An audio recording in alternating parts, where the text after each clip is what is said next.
তিনি বুঝতে পারেন না তখন রেফার করেন না, সেই জায়গাটাই আমাদের সবচেয়ে বড় অসুবিধা, সমস্যা।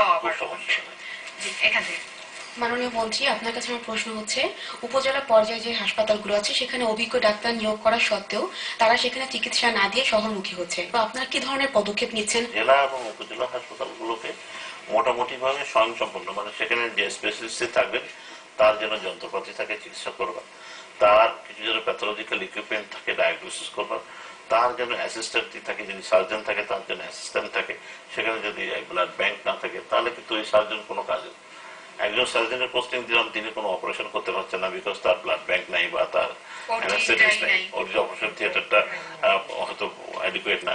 সুতরাং এই স্বয়ংসম্পন্ন বলতে আমি সবগুলো মিলিয়ে বুঝাচ্ছি। তো আমরা চেষ্টা করছি এই স্বয়ংসম্পূর্ণতা আসতে। আমি বলতে চাচ্ছি যে সরকারি হাসপাতালগুলোতে চিকিৎসার রুলস গুলো ফলো করা হচ্ছে না এবং অনেক দুর্নীতি হচ্ছে। সম্প্রতি এই মাসে চলতি মাসে 11 তারিখে আমি এক দেশের শীর্ষস্থানীয় একটি হাসপাতালে ব্লাড দিতে গেছিলাম। সেখানে কোনো প্রকার টেস্ট ছাড়াই আমার ব্লাডটা গ্রহণ করা হয়েছে এবং রোগীর কাছ থেকে 500 টাকা করে নেওয়া হয়েছে পার রোগীর ব্লাড দাতার জন্য। আর এখানে নোংরা পরিবেশ দেখা গেছে এবং পরিষ্কার পরিচ্ছন্নতা খুবই অভাব। অসুবিধা হতেই পারে, তুমি যদি আমাকে ডিটেইল জানাও I definitely look into the matter. এখান থেকে স্যার আমি শহীদ সরোয়ার্দী মেডিকেল কলেজ থেকে এসেছি। আমি স্যার দুঃখের সাথে জানছি স্যার যে আমরা যারা স্যার নতুন ইয়ারে আমাদের স্যার শহীদ সরোয়ার্দী মেডিকেল কলেজে স্যার 2006 সালে প্রতিষ্ঠিত হওয়ার পরে স্যার হোস্টেলের যে কাজে হাত দেওয়া হয়েছে, কিন্তু স্যার সরকার পরিবর্তনের সাথে স্যার হোস্টেলের যে কাজটা স্যার থমকে যায় এবং স্থগিত হয়ে যায় আমরা তাদের কিছু জটিলতার কারণে। কিন্তু স্যার আমরা স্যার যারা সাধারণ স্টুডেন্ট আছি স্যার, আমরা স্যার বিগত 2 বছরে স্যার আমরা এবং আমাদের পরে যে ব্যাচে এসেছে আমরা স্যার এখন স্যার হোস্টেল পাইনি স্যার।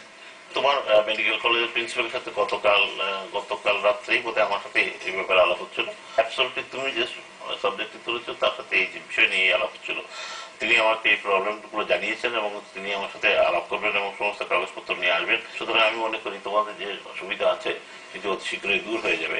শেষ প্রশ্ন স্বাস্থ্যমন্ত্রীর কাছে আমার প্রশ্ন যে আমরা ঢাকা মেডিকেল কলেজকে কতদিন নাগাদ পরে মানে ঢাকা মেডিকেল বিশ্ববিদ্যালয় হিসেবে দেখতে পারবো? ধন্যবাদ। খুব কঠিন প্রশ্নটি করলে আমাকে। আমি ঢাকা মেডিকেল কলেজের ছাত্র, তুমি যখন ঢাকা মেডিকেল কলেজের ছাত্র, সুতরাং তোমার চিন্তার সাথে আমার চিন্তার মিল তো থাকবে। ওর প্রশ্নে অনেক আবেগ ছিল, সেই জন্যই বললাম যে আমিও তো ঢাকা মেডিকেল কলেজের ছাত্র। সুতরাং আমার মেডিকেল কলেজটি বিশ্ববিদ্যালয় হলে অবশ্যই তোমার মতো আমিও অবশ্যই আনন্দিত হবে। আমি বলি যে শুধু ঢাকা মেডিকেল কলেজ না, আমার মনে হয় বিশ্ববিদ্যালয়ে যেটি আমরা বঙ্গবন্ধু মেডিকেল বিশ্ববিদ্যালয় যেটি করতে পেরেছি আমরা গত সরকারের আমলে, এটি স্বয়ংসম্পূর্ণতা সম্পূর্ণ এখনো গড়ে উঠতে পারেনি এবং এটি সেন্টার অফ এক্সেলেন্স হিসেবে যেভাবে আমরা চাচ্ছিলাম অনেক দূর এগিয়েছে। সুতরাং বিশ্ববিদ্যালয়ে আমার মনে হয় আরো কতগুলো দরকার। আমার কাছে তুমি বিশ্ববিদ্যালয়ের করার পেছনে দুটি বড় যুক্তি আছে। সেটি আবেগ একটি বড় যুক্তি, সেটি যুক্তি না। আসলে বিশ্ববিদ্যালয় করলে আমার কি লাভ? যে বঙ্গবন্ধু মেডিকেল কলেজ বিশ্ববিদ্যালয়কে, বঙ্গবন্ধু মেডিকেল বিশ্ববিদ্যালয়কে আমরা স্বায়ত্তশাসিত হিসেবে পাই। আমরা যদি মেডিকেল কলেজগুলোকে এই স্বায়ত্তশাসনটা দিতে পারি তাহলে দে ক্যান রুল দেমসেলভস। তো আমার কাছে সেটি সবচেয়ে বড় বেনিফিট। ধন্যবাদ মাননীয় মন্ত্রী। আমাদের হাতে খুব স্বল্প সময়, এই জন্য আমাদের অনুষ্ঠানের একটি পার্ট হচ্ছে যে আমরা খুব এক কথায় কিছু প্রশ্নের উত্তর জানতে চাই।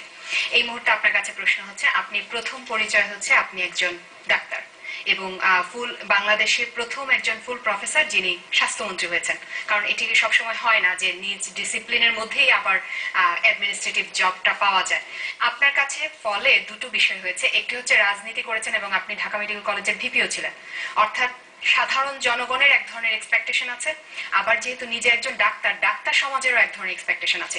এই দুই এক্সপেকটেশনকে আপনি কিভাবে সমন্বয় করেন, যদি এক কথায় উত্তর দেন? এটি সমন্বয় সবচেয়ে কঠিন।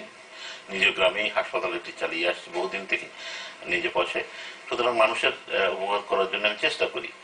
তো এখানে যেহেতু আমি প্রফেশন থেকে ম্যানেজার হিসেবে, প্রফেশনাল ম্যানেজার হিসেবে এখন আছি, তো সেখানে আমার সুবিধা অসুবিধা দুটোই আছে যে আমি I know the details of the system, যে কোথায় ফল্ট আছে।